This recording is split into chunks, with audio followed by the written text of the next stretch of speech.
Delimitation commission की team आज जम्मू आने वाली है और यहाँ पर जो लीडर हैं उनसे मिलने वाली हैं। कल हमने एक कवरेज की थी, उसमें आपको बताया था कि सिख कम्युनिटी ये मांग कर रही है कि 4 सीट्स उनके लिए रिज़र्व किए जाएं, 2 जम्मू से और 2 कश्मीर से। लेकिन आज एक और आवाज़ हमें सुनी और हमें सुनने को मिला कि 5 सीट, 3 जम्मू से और 2 कश्मीर से। तो हमें जानने की इच्छा हुई कि ये दो बातें जो हैं हमारे सामने क्यों आ रही हैं। इस पर बात करने के लिए हमारे साथ हैं चरणजीत सिंह खालसा जी, जो भाजपा के फॉर्मर एमएलसी हैं। सर, आपका बहुत बहुत स्वागत है।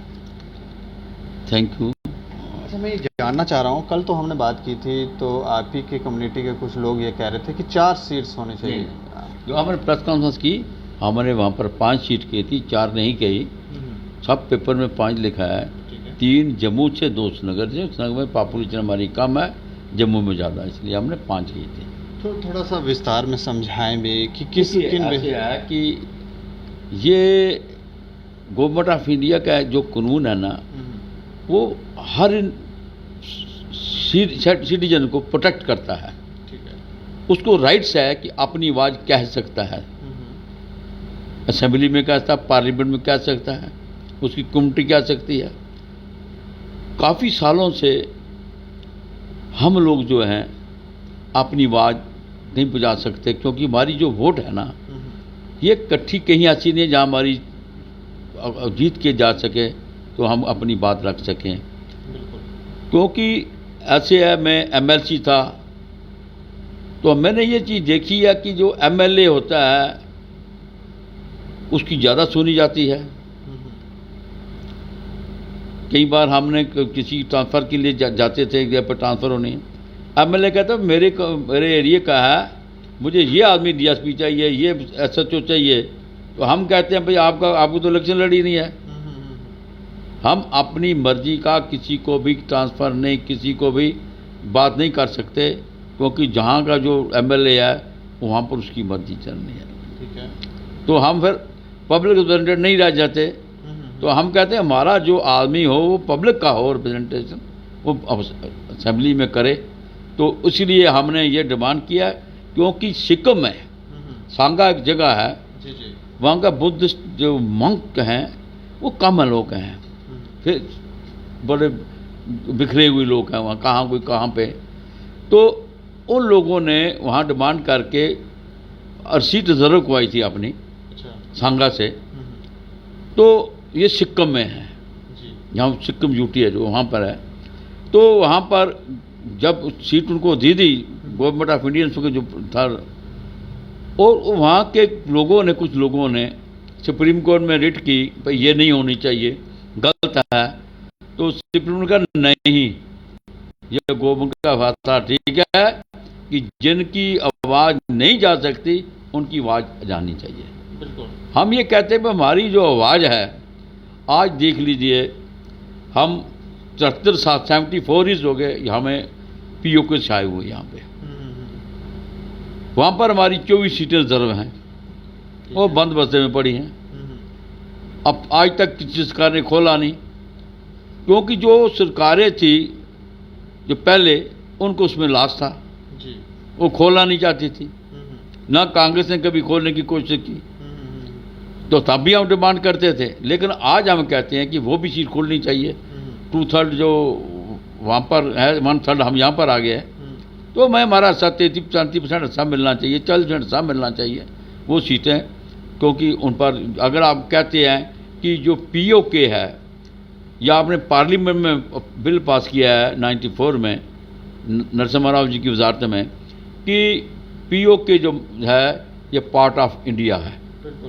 अगर पार्ट ऑफ इंडिया है तो वहाँ पर हमारी जो हम लोग यहाँ पर रहते हैं, हमारा ना हम इधर गया ना उधर गए, ना हमें यहाँ पर ज़मीनें मिली यहाँ कई लोगों को, ना हमें आज तक वो जो रिफ्यूजी 5 लाख दिए उन्होंने, कमेटी ने कहा कि इनको पैसा मिलना चाहिए, जो ग्रांट मिलती है, तो वो भी आज तक नहीं हमें मिली। तो भाई हम कहाँ जाएंगे? इसलिए हम कहते हैं भाई हमारी आवाज़ उठती नहीं है।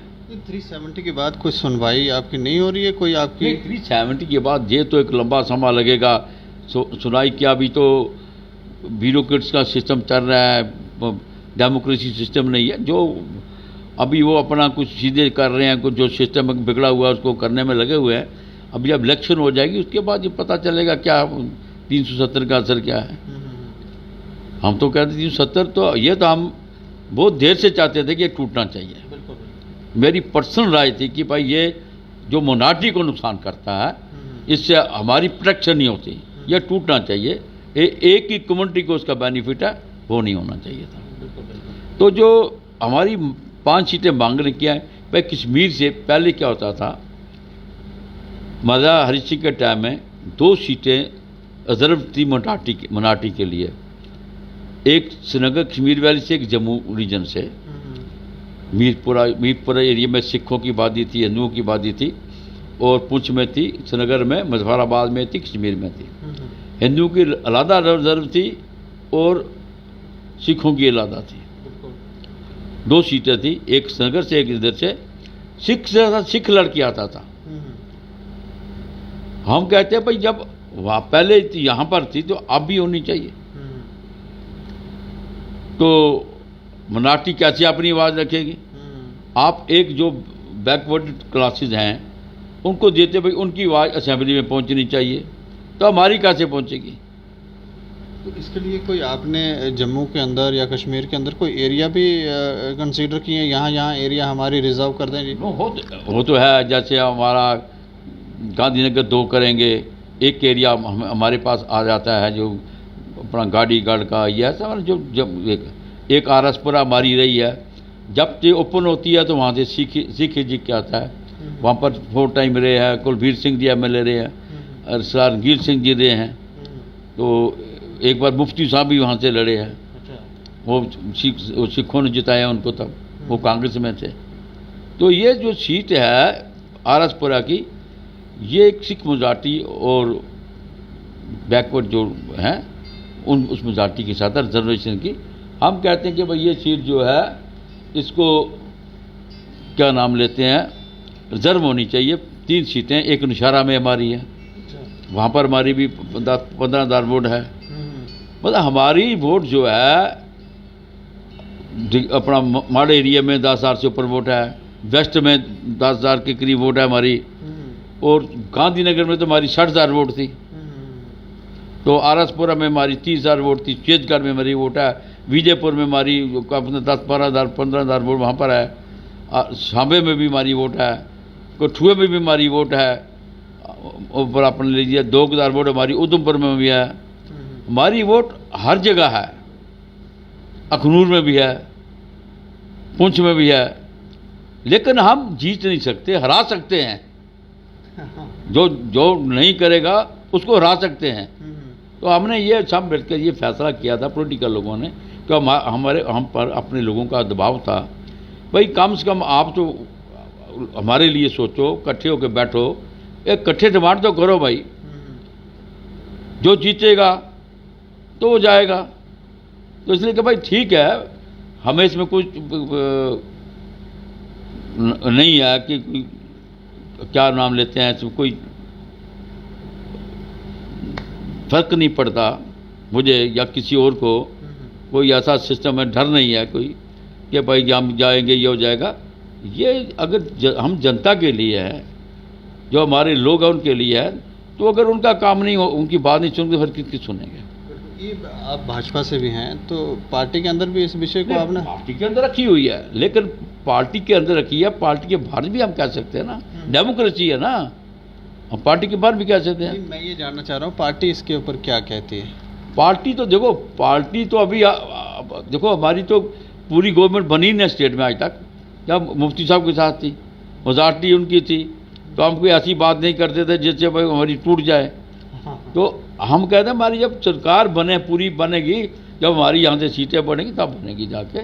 ये तो हम पार्टी के यहाँ, पार्टी हमारी है, हम पार्टी के खिलाफ ऐसा कोई काम नहीं कर सकते जो पार्टी को नुकसान हो। इसके अलावा मैं अंत में आपसे एक लव जिहाद, धर्मांतरण जिहाद पर सवाल पूछना चाहूँगा, क्योंकि काफ़ी हल्ला गुल्ला हो रहा है और ये कहा जा रहा है कि इस पर कानून बना दिया जाए। आप क्या कहते हैं इस पर? देखिए, जो पिछले दिनों में कश्मीर में हुआ और भी होते रहते हैं, ऐसे बहुत केस हो रहे हैं। मैं होम मिनिस्टर को मिले थे हम, कृष्ण रेड्डी जी को, तो उन्होंने हमें एक बात कही थी कि भाई ठीक है, अमित शाह से बात करके लगा देंगे। अमित शाह जी को भी एक डेपुटेशन मिला था पिछले दिनों कश्मीर में, 5-7 दिन पहले। उन्होंने भी विश्वास दिया है कि हम करेंगे, लगाएंगे, लेकिन इससे किसी को डरने की जरूरत नहीं है। ये तो मुसलमान के लिए भी है, सिख के लिए भी है, हिंदू के लिए भी है।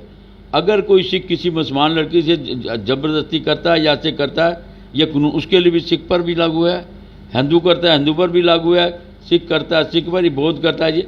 ये तो लफ्ज़ात सबके, या जो किसी को किडनैप करके किसी को ज़बरदस्ती करके करता है, ये कानून उन सब के लिए है। ये नहीं सिर्फ मुसलमानों पर हावी होगा, ये मत सोचें।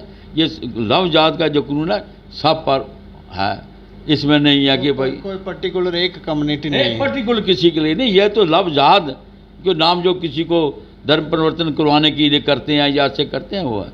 लेकिन आज तक सिख इतिहास में कभी किसी को तलवार के जोर से परिवर्तन नहीं करवाया गया है।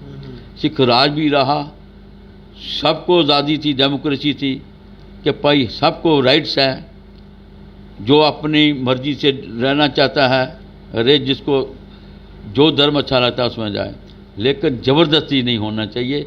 ये हमारे गुरु ने भी कहा है, हमारा धर्म भी कहता है, तो हम भी कहते हैं कि ज़बरदस्ती हम बर्दाश्त नहीं करेंगे। वो उसके लिए हम अपनी आवाज़ बुलंद करते रहेंगे और वो करते रहेंगे। चलिए, शुक्रिया हमसे बातचीत करने के लिए।